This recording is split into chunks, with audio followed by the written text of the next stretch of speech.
Hey, what's going on, Cave Crew? Thanks for joining me for this one because we got to talk about Fender.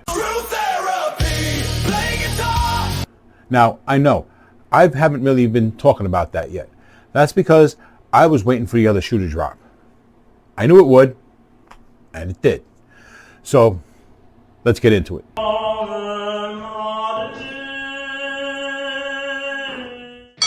For anyone who doesn't know what's going on, for anyone who's been living under a rock for like the last 70 plus years, let me get you up to speed. Back in the day, Leo Fender didn't do a whole lot to protect the Fender guitars, the Telecaster, the Stratocaster, and the P-Bass, right?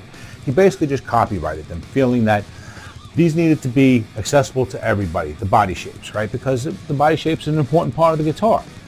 And thanks for that, Leo. But in 1977, those copyrights ended, okay?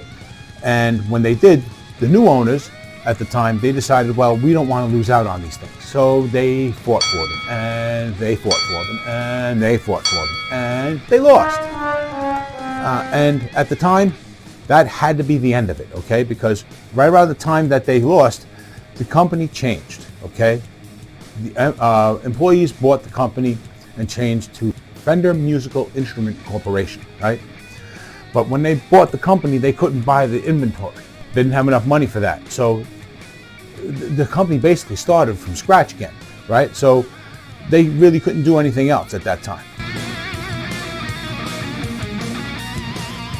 But over time, they got bigger, they got more money, and they got lawyers. And they got smart, okay? They decided that they had another avenue here in the United States to go through, which was class action lawsuits. So they basically sued everybody that they thought they could sue, all in one big group, including PRS, by the way. And they lost, right? But now that they're a big, bad corporation, they didn't just go off and lick their wounds and forget about it. No, they went off and they licked their wounds and they said, all right, what do we do next? And after figuring all that out, we get to where we are today. Recently, they decided that the thing to do was to sue a Chinese company because the Chinese company is not going to go to a court in another country. And then they had to find a court in a country that was very friendly with the United States, so friendly that they honored all the legal standings made in each country, right? And they did that with Germany. And they also needed a country that had the law system allows for default judgments. Again, Germany's the perfect place. So they had their venue and they went to court. Chinese company don't show up. They do a little song and dance for the judge unopposed and they get their default judgment. Right? Now, a default judgment does mean that somebody still could come along and argue everything that they said away. But until somebody does, it's just as valuable and powerful as any other judgment. At this time, Fender decides that they're going to act like a silverback gorilla, pound their chest, and send out a whole bunch of crazy cease and desist orders, including things like $250,000 fines, $500,000 fines, or £500,000 fines, destroy all of your S-shaped guitars, take back all your inventory and destroy those too. Basically, they were saying, hey, we're going to destroy you. And we want you to do it voluntarily. They were doing that, in my opinion, to get companies to try and stop them in court. Because, in my opinion, if a company had tried to sue them in court, that just gives them another avenue. They can get some of their arguments in court, whether they win or lose. And if they word them right, they just might be able to use them in another case that they can bring themselves. Okay? So, in my opinion, at this point, nobody should have done a thing, and nobody did. The 30-day period of the cease and desist went by where they were expecting a reaction, and nobody replied. Great.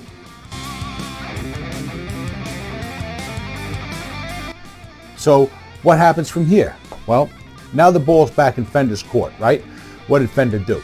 Well, they decided that they were going to have to do two things, and they decided that they were going to be on the wagon for promotion and marketing, and to help with the fact that everybody thinks that they're a bad guy now because they are. And then they're going to sue somebody. And they decided to sue PRS. So while they were there in Guitar World, who is very friendly with them, and because they get a lot of money from them for advertising, and they were in Guitar World saying that, oh yeah, we're not going to be going after anybody. We just want fees from people for making guitars that we think are too civil, and things like that. And turns out that's not the case because, like I said, they were going to sue PRS.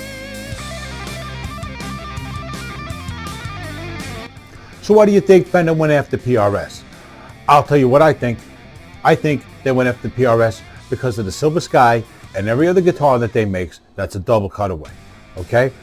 Look, take a look online. You're going to find video here on YouTube where they show a whole, like, the delivery area, where the loading area, where they're getting ready to ship out a whole bunch of PRS SEs. And there is a massive amount of them, okay? The whole loading area is filled with pallets, okay? And they say right there in the video that half of them are for the rest of the world, and half of them are just for the United States. So you got China, Korea, the UK. This massive wall to your right of guitars, that's for the USA. Korea. What is CEKO? Czech Republic, I think. Here are guitars going to Chile and Singapore.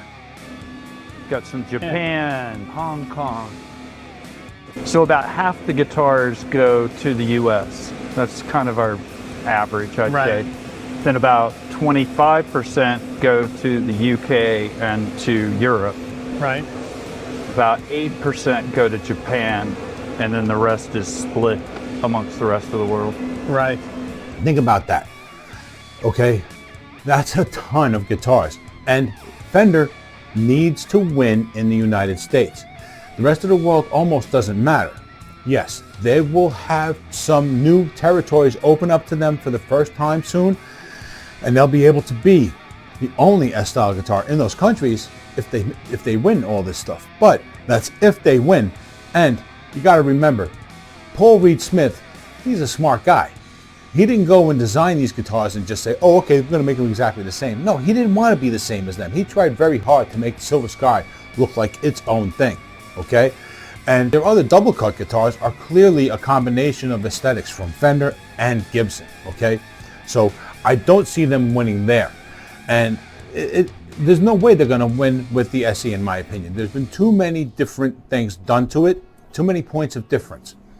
And Gibson has lost multiple cases on the simplest of differences, even if it's just the shoulders being slightly narrow by a couple of centimeters. So I don't see that Fender winning this at all. I think that in the end, we're going to see a lot of drama. We're going to end up with a lot of wondering in the moment, only to find out at the end that Fender isn't really going to be winning. At the end of the day, we don't know, right? It's a roller coaster, and we're all along for this ride, right? So we just got to see what's going to happen from here. What do you think? Let me know in the comments, okay? What do you think about Fender's attitude in all of this? What do you think about them and PRS? What do you think about them and fighting anybody in particular? Let me know what your thoughts in the comments, okay?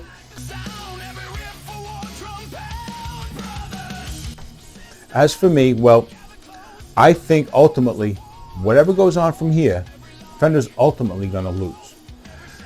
And I feel confident in that because here in the United States, they're going to get challenged on the statement that the Stratocaster body is art. They didn't get challenged in Germany. If they had gotten challenged there, they might have lost. Here, I feel like they will lose because in my mind, and I have to feel that this is obvious, in my mind, you don't look at the artist and the brush and the art and then point at the brush and say, that's the art, right? And in this case, the musician is the artist, the art is the end result, and the guitar is the tool. So, but that's just my opinion. I'm not a lawyer. I'm just a guy with more brains than he knows what to do with. What do you think? Let me know in the comments. Now, if you like this kind of video, do me a favor. Hit that like button. Consider subscribing to RJ's Cave. We're just about at 10,000 subscribers. Like literally, I need like 6 more subscribers. No joking. Go look. And when we hit 10,000 subscribers, I'm going to be working to give away this guitar to one of you guys, okay? And this guitar is not going to look like this when it's done, okay? Trust me. It's going to be an absolute animal. And it's going to have parts on here that you just can't get anywhere else. They're going to be high-end parts. Trust me. You're going to want to win this guitar, so you're going to want to subscribe, okay?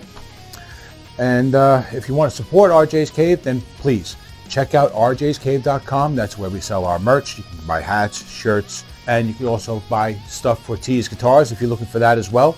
We're an official, we're an official maker of their merch. And if you want to get parts, you can always check us out over on the eBay store, at RJ's Cave eBay store.